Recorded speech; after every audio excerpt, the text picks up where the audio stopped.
Hey there everyone, in this video I'm going to show you how to hide ads in Instagram and make them appear less frequently. So the thing is, when you open Instagram you usually get quite a bit of ads from different types of sorts. So let's just find us quickly an ad.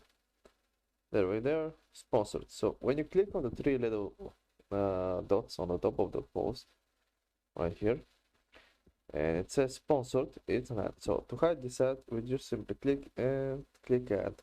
So why are we hiding this ad? It's irrelevant, I see it too often, it's appropriate, I already bought this item.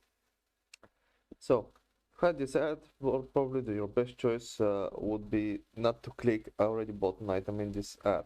Why? Because you get even further targeted, and they'll just suggest you products to go with the product instead of just click it's irrelevant. And there we go, that was hidden. And if you want, let's say for another, if you want to do it for this one, you can add it's irrelevant, and there you go. And that's pretty much it, and you won't be displayed from the same sort of ads. Hope this helped. If it did, leave a like and subscribe, and see you next time.